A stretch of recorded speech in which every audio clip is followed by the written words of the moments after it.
बिस्मिल्लाहिर्रहमानिर्रहीम। अस्सलाम वालेकुम। कैसे हैं सब लोग? दुआ है कि अल्लाह करे कि आप सभी लोग बहुत खैरियत से हों और शुक्र है रब्बुल आलमीन का कि जी हम भी ठीक हैं, अल्हम्दुलिल्लाह अल्हम्दुलिल्लाह अल्हम्दुलिल्लाह। अच्छा जी, बहुत ही मज़ेदार खाना है आप सभी लोगों के लिए। लॉकडाउन होने के बावजूद भी वीकेंड तो आता ही है ना, तो आप सभी लोग बनाएंगे इस खाने को। बहुत ही मज़ेदार खाना है जनाब, गाय का पुलाव। गाय का पुलाव बनाए, गाय के गोश्त का पुलाव बनाएंगे और इसके अलावा जर्दा बनेगा। दोनों चीज़ों की आपकी फरमाइश थी तो आज ये सारी पूरी हो रही है। आप सभी लोग मुझे कॉल कर सकते हैं और जो दिल चाहता है बात कर सकते हैं, अपनी फरमाइशें भी दे सकते हैं। काम करेंगे फटाफट। आप जानते हैं ब्रेकिंग आ गई तो फिर हम भी ब्रेक हो जाएंगे, यहाँ हमारा काम ब्रेक हो जाएगा, तो इस वजह से फटाफट काम शुरू करेंगे। यहाँ पर गया है कुकिंग ऑयल, सारी डिटेल दूंगी आप लोगों को। कोई क्वेश्चन माइंड में है आप लोगों के रिगार्डिंग डिश, बिल्कुल आप मुझे कॉल कर सकते हैं। अच्छा, मैं पुलाव बना रही हूँ कुकिंग ऑयल में और जर्दा बनाऊंगी मैं घी में।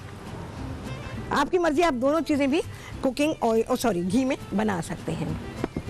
सारी चीज़ें साथ जा रही हैं। सिंपल, बहुत ही सिंपल लेकिन बहुत ही लजीज पुलाव तैयार होता है।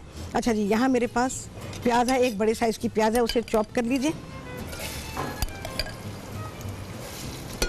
अच्छा जी, मैं कोई प्याज को कलर वलर नहीं दूंगी, बस हल्का सा इसको हमने सौते कर लेना है। सौते क्या करना है, बस ये खुद ही सौते हो जाएगी अभी।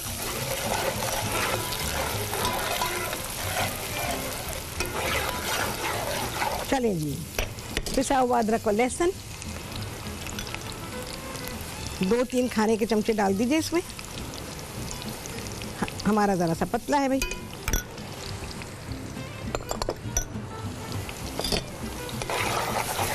अब मैं इसमें शामिल कर दूंगी लौंगे हैं, साबुत काली मिर्चें हैं और काला जीरा। ये आया जी, तीनों चीज़ें हैं, बस सिर्फ ये 3 चीज़ें हैं। गरम मसाले में सिर्फ ये 3 चीज़ें जब हम पुलाव पकाएंगे, लेकिन जब हम इसकी यखनी बनाएंगे तो उसकी डिटेल मैं आपको अभी दूंगी। ये आप सारा लिख लीजिए और उसके बाद हम जब मैं दोनों चीज़ें कर दूंगी तो उसके बाद मैं सारी डिटेल दूंगी आपको। अच्छा, आज का जर्दा थोड़ा मुख्तलिफ है। गोश्त आ गया है 750 ग्राम गोश्त आप इसमें लेंगे।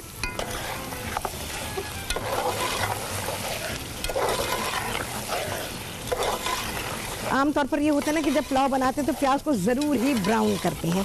ये ब्राउन प्याज वाला पुलाव नहीं है। पुलाव तो एक्चुअली वाइट होता है, लेकिन जब आप प्याज को ब्राउन करते हैं तो फिर वो अलग तरह का पुलाव होता है। पुलाव हमेशा सफ़ेद रंग का होगा। नमक पाएंगे जी,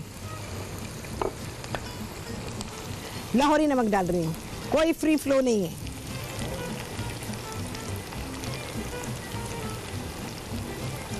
चावलों के हिसाब से भी डाल रही हूँ, चावल ब्लांच किए हुए हैं, लेकिन आप लोग क्या करेंगे कि कच्चे चावल डालेंगे, ठीक है?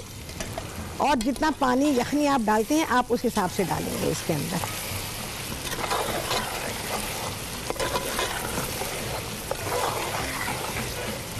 क्या खुशबू आनी शुरू हो गई भाई।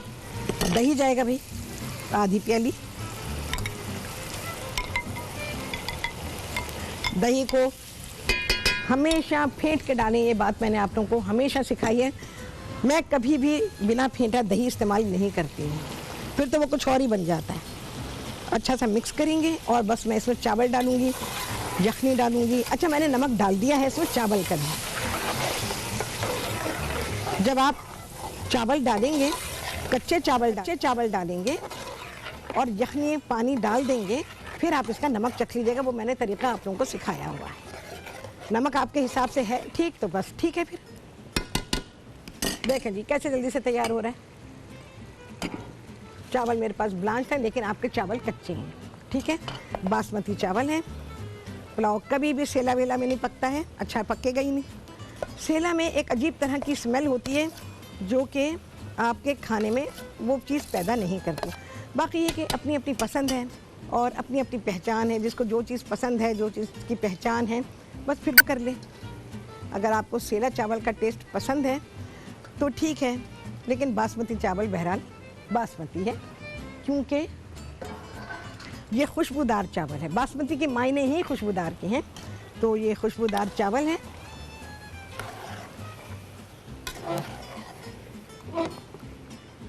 अब मैं इसमें यखनी डाल दूँगी, ठीक है? ये यखनी जिसमें कि हमने गाय के गोश्त को मसाले डाल के पकाया।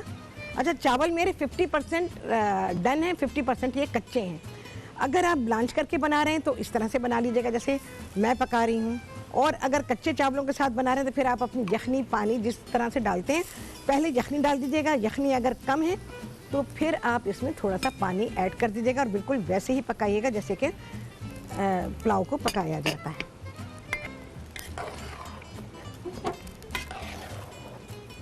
चलो जी, देख रहे हैं आप कैसे आराम से मिक्स हो रहा है।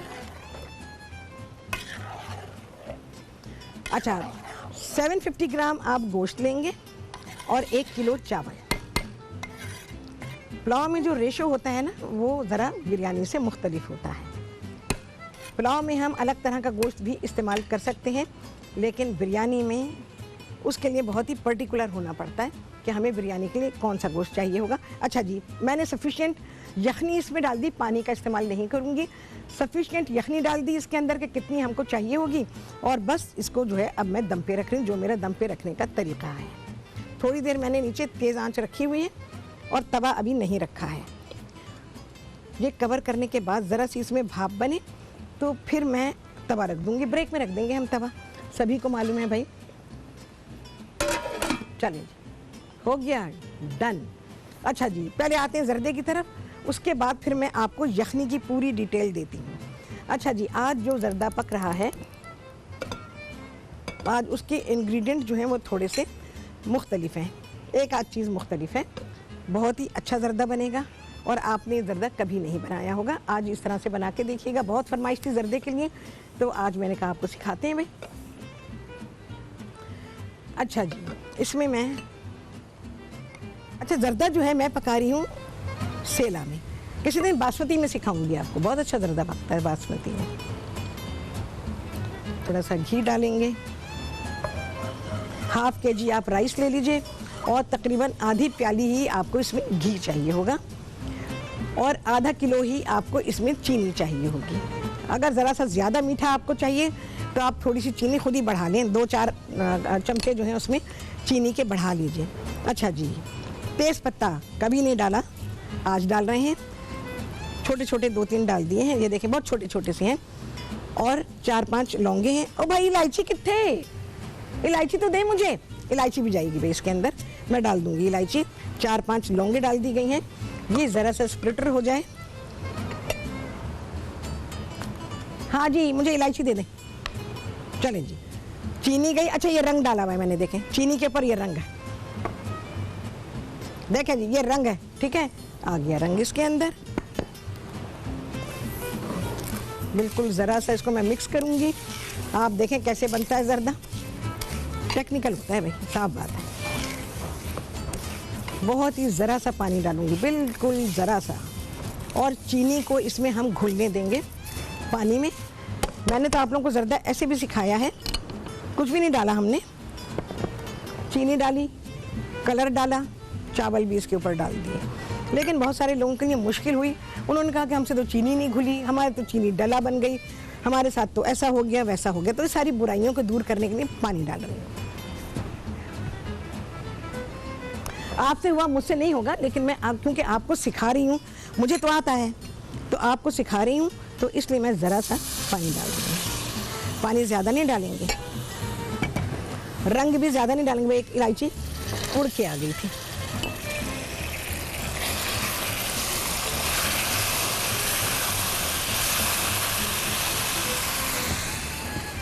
इलायचियाँ आ गई हैं, इलायची डाल रही हूँ मैं इसके अंदर। 4-5 इलायचियाँ डाल दीजिए, कूट के डालें। दलियाँ अभी भी बनी हुई हैं, चाहे तो इंतज़ार कर लें इसके घुलने का, चाहे तो छोड़ दें। बस ये आपके ऊपर है कि आपकी सलाहियत कितनी है और आपको कितना आता है काम करना, आप जर्दे को कितना हैंडल कर सकते हैं, तो आप कर लीजिए।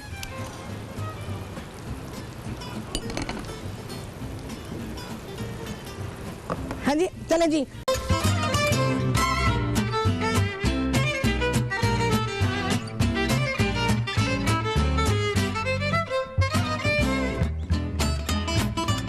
हाँ जी, वापसी ब्रेक से बहुत ही आला ज़रदा यहाँ तैयार हो रहा है, जिसमें मैंने घी डाला है, तेज़ पत्ते के छोटे छोटे 3 पत्ते डाल दिए हैं, 4-5 लौंगे डाल दिए हैं, 4-5 छोटी इलायचियाँ उन्हें कूट के डाल दिया है। अच्छा जी, चीनी घुल चुकी है और अब मैं इसमें ये जो हमारा सेला चावल है जिसको कि हमने 100% बॉयल किया है, ये डाल रही हूँ। अच्छा, चावल बॉयल करने में मैंने तेज़ पत्ता और लौंग डाली है, 3-4 लौंगे डाल दी और छोटे छोटे 3 तेज़ पत्ते डाल दिए मैंने इसके अंदर बस।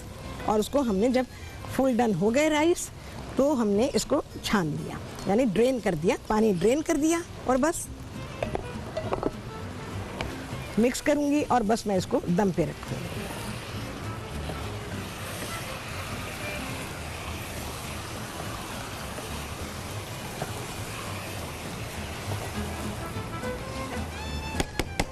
गरम है। हाँ जी, नसरीन है कराची से, उनसे करेंगे बात। अस्सलाम वालेकुम। टीवी नसरीन। वालेकुम अस्सलाम। हाँ बंद जी अल्लाह। अस्सलाम वालेकुम। वालेकुम अस्सलाम। नसरीन, टीवी की आवाज़ बंद करो ताकि मेरी तुम्हारी बात अच्छी तरह हो सके। और मैं ये कह रही हूँ आपसे, हाँ बोलो। ना मेरे घुटनों में तकलीफ होती है, काफी दर्द होता है। हाँ ठीक है। और एक तो आपने बताया था गोंद कतीरे के लिए और नींबू इस्तेमाल कर सकती हूँ। मेरे लिए बहुत दर्द होता है चलने में। अच्छा, मुझे बहुत बिल्कुल ज्यादा तकलीफ है मेरे घुटने में। घुटने में चलने में मुश्किल होती है, बहुत चलने में तकलीफ बहुत होती है। सीढ़ी चढ़ने उतरने में। अच्छा ये बताओ, कितने आम खाए?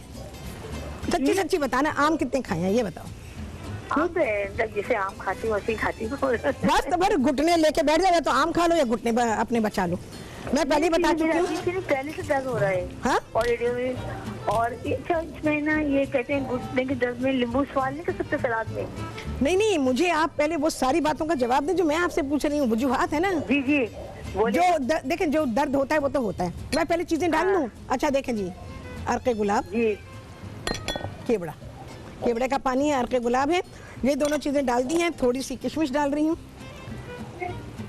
हाँ, तो अब आप मुझे ये बताएं कि आपको पहले से ही तकलीफ है और आप आम भी बराबर खाती हैं जी, तो घुटने कैसे सही होंगे, मुझे ये तो बताओ। मतलब मैं नींबू का रस इस्तेमाल कर सकती हूँ? नहीं, नींबू ना इस्तेमाल करें आप, ठीक है। नींबू कितना आप कितना इस्तेमाल करती हैं भाई? 1-8 टेबल स्पून ले लेती होंगी मेरे ख्याल में। ये डिफ्यूज़र अभी हटाती हूँ, पानी बहुत है इसमें। पानी को ज़रा ड्राई होने देंगे और उसके बाद ही डिफ्यूज़र को रखूँगी मैं इसमें। इस पर रखती हूँ भाई, फिलहाल जितनी जगह है उतना काम करेंगे भाई।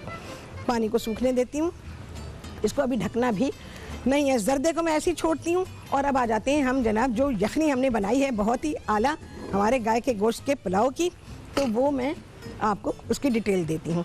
देखो जी, घुटनों के तकलीफ़ के लिए मैं ऑलरेडी बता चुकी हूँ। अगर आपको बहुत ज़्यादा तकलीफ़ है और आम खाने के बाद ये 100% बढ़ती है, मानते हैं ठीक है, नहीं मानते तो वो आपकी मर्ज़ी, आपके घुटने, ठीक है जी। अच्छा जी, 750 ग्राम गोश्त है आपके पास, आपने लेनी है यखनी बनाने के लिए। जो पोटली हम बनाएंगे उसके लिए 1 प्याज लेंगे दरमियाने साइज़ की, और उसको आपने धो लिया। कोई छिलका उतारने की ज़रूरत नहीं, कुछ भी नहीं। मैं तो ऐसे ही उसको क्या करती हूँ, 4 टुकड़े करती हूँ और यखनी में डाल देती हूँ। आपने लहसुन, प्याज और अदरक पोटली में नहीं डालनी, क्योंकि इतनी बड़ी पोटली भाई पूरा इतना थान चाहिए, फिर आप कपड़ा इतना बड़ा चाहिए उसको बांधने के लिए। ये तीनों चीज़ें तो आप ऐसे डाल देंगे क्योंकि यखनी से ये आराम से निकल जाती हैं। पूरी पोथी लहसुन की लेंगे, कोई छिलका नहीं उतारेंगे। और आपने लहसुन के जितने जवे हैं छिलकों समेत सिर्फ उनको कुचलना है। अदरक है छोटा टुकड़ा, उसको भी कुचलना है। और उसके बाद फिर आपने ये डाल देना है गोश्त के अंदर, पानी डालेंगे। उसके अलावा सौंफ है, साबुत धनिया है, एक एक डेढ़ चाय का एक डेढ़ टेबल स्पून आप ये चीज़ें ले लीजिए। इसके अलावा साबुत काली मिर्चें हैं, 10-12 साबुत काली मिर्चें हैं, 10-12 लौंगे हैं, और तकरीबन 3-4 छोटे छोटे टुकड़े जो है दारचीनी के ले लें। 2 अदद बड़ी इलायचियाँ हैं और सफ़ेद ज़ीरा है, तकरीबन 1 खाने का चमचा सफ़ेद ज़ीरा है। इन चीज़ों को आप बांधेंगे पोटली में। ओहो, क्या खुशबू आ रही है खाने की, उफ, ऐसी खुशबू आती है तो दिल चाहता है किसी की शादी होनी चाहिए। लेकिन पता नहीं कौन कौन उम्मीदवार है यहाँ पे, मुझे मालूम नहीं है। ऐसा खाना जब भी पकता है मुझे ऐसा लगता है कोई ज़रूर उम्मीदवार यहाँ पर मौजूद है, पर मेरी ऐसी कभी किसी से कोई बात नहीं हुई। तो ये मैं यखनी के बारे में आपको बता रही हूँ। सौंफ लेंगे, रेसिपी कार्ड चल रहा है जी हमारा, तो और रेसिपी कार्ड अभी चलेगा, सारी क्वांटिटी सारे रेशोज उसके अंदर मौजूद हैं, उसको फॉलो करें। और ये आप गोश्त में डाल दीजिए पोटली बनाकर। खुला डालने से ये होता है कि बाद में मसला हो जाता है, जब आप छानते फिर आपको बोटियों पर से इसको उतारना पड़ता है, तो ये मसला हो जाता है। तो इस मसले से बचने के लिए पोटली बना लिया करें। वैसे आपकी मर्ज़ी, पोटली ना बनाना चाहें आप सारी चीज़ें ऐसे खुली डाल दीजिए और गोश्त में अच्छा खासा पानी डालें कि गोश्त भी गल जाए और आपके पास तकरीबन 3 से 4 प्याली कच्चे चावलों के लिए बता रही हूँ यखनी बचे, ताकि आप अपना पुलाव पकाने के लिए इस यखनी को इस्तेमाल कर सकें। वो यखनी इस्तेमाल होगी। बकिया प्रोसीजर आपने देखा है।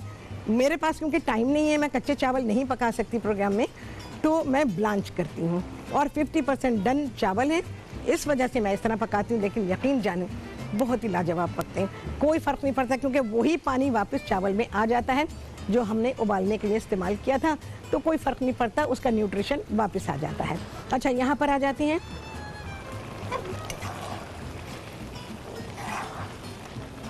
अभी इसमें पानी है, अभी ये दम पे नहीं जाएगा। अच्छा जी, घुटनों की तकलीफ़ के लिए, घुटनों की तकलीफ़ बेशक बहुत तकलीफ़ देती है। बहुत सारे लोग हैं जो बहुत परेशान है, चढ़ना उतरना उनके लिए, चलना फिरना सभी कुछ बहुत मुश्किल हो जाता है। तो पहली बात तो ये कि ये चेक करें कि भाई आपके जो घुटनों की हड्डियां हैं, जाहिर है कि अब मैंने एज वेस्ट तो नहीं पूछी, क्योंकि कोलाजिन कम हो जाता है जिसकी बिना पर हड्डियां आपस में रगड़ खाती हैं, तो रगड़ खाने की वजह से बेइंतहा तकलीफ़ होती है। अच्छा, कुछ चीज़ें ऐसी हैं कि जो आपको अगर आप इस्तेमाल ना करें, जैसे मैंने आम के लिए कहा, तो आप डबल तकलीफ़ से बच जाते हैं। मैं आम खाने को क्यों मना कर रही हूँ? सबसे पहली बात तो ये कार्बाइड से पकाया जाता है, एक ख़तरनाक से बम रखते हैं, समझिए कार्बाइड का बम है, उसकी हीट से ये फल पकाए जाते हैं, तो फ़ायदा कहाँ रहा।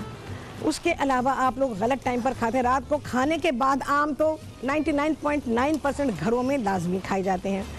रात भर बेचैनी में गुजारते हैं, मर्दों की कमीज़ें उतर जाती हैं, बनियान पहने फिर रहे होते हैं, अपना जो अंडर वो है वो पहने फिरते हैं और गर्मी का जो है वो शोर मचाते हैं और रात भर बेइंतहा गर्मी लगती है। और जैसे मैंने आपसे कहा कि जब भी आम खाएंगे उसके साथ दूध या दही का इस्तेमाल करेंगे, और रात को आम दूध दही के साथ भी नहीं लेना, क्योंकि आप दही रात को नहीं ले सकते, ये आपको नुकसान देगा। अब इतनी सारी कारामद में बातें बताती हूँ, अगर फिर भी आप फॉलो नहीं करते और कहीं के है ये आम तो अब साल भर के बाद आएंगे, आपकी सेहत ही ना रही तो साल भर के बाद की बात क्या करनी। असल चीज़ है सेहत। अगर सेहत बाकी है तो आप हर चीज़ को एंजॉय कर सकते हैं, कोई बात नहीं है। आम पर प्रोग्राम आते हैं टीवी पे, जैसे मैं करती हूँ और करूँगी इंशाल्लाह। देखें, दिल को खुश करें, आँखों को अपने सैर करें, लेकिन आप खाने का ना सोचें। जिन लोगों को तकलीफ़ है और आम खाने से तकलीफ़ होती है, और 100% होती है, ये प्रूवन है, मैंने बहुत कुछ देखा है, तो इस वजह से मैं बात करती हूँ। और बाकी ये है कि इंशाअल्लाह उल अज़ीज़ अगले हफ्ते मैं आम के ऊपर प्रोग्राम करूँगी। पूरा हमारा वीक आम के ऊपर जाएगा, तो हम कच्चे पक्के आमों के ऊपर काम करेंगे। आप देखिएगा, बहुत ही आला चीज़ें होंगी। अरे मैं आपको एक चीज़ बताऊँ, मैंने अभी मंगाई है यहाँ पर, अगले हफ्ते में पता नहीं कितना टाइम प्रोग्राम में मिले कितना ना मिले, सबको होगा। चलें जी, राहत बताए हैं आम कैसे हम स्टोर करेंगे, अभी बता रही हूँ। आपने क्या करना है, लोग कहते हैं जी आम काट के रख दें, चीनी छिड़क दें, डब्बे में भर दें, ओहो हो, आपका फ्रीज़र कचरा हो जाएगा, कचरा। उसके बाद आप एक टाइम आएगा कि वो पूरे डब्बों से निकाल कर फेंक रहे होंगे। आम को क्या करेंगे, धो लीजिए, धोने के बाद ड्राई करें, डालें पॉलीथीन बैग में, डालें, रबर बैंड लगाएं, कुछ नहीं करना, छीलना भी नहीं है, कुछ भी नहीं करना है। ये आपका आम प्रिजर्व हो गया, ये गया फ्रीज़र में, बस ख़त्म। अब आपको इससे कुछ भी बनाना है, कुछ भी करना चाहते हैं आप, इसका शेक, ज़्यादातर शेक पिया जाता है, आप इसका शेक बनाना चाहते हैं वो बनाइए। आप इसका, ये मैं अभी फ्रीज़र में रखवाऊँगी, हो सका तो मैं अपने प्रोग्राम में इसको इस्तेमाल करूँगी। अल्लाह करे कि सब कुछ ठीक रहे, तो इंशाअल्लाह उल अज़ीज़ मैं फ्रोज़न मैंगो से आपको सिखाऊंगी कि आप किस तरह से इसको इस्तेमाल करेंगे। चले जी, आ गया है ब्रेक। इसके बाद क्या होगा पता नहीं, मुझे मालूम नहीं कि क्या होगा, पर खाना आएगा आप सभी के सामने इस ब्रेक के बाद।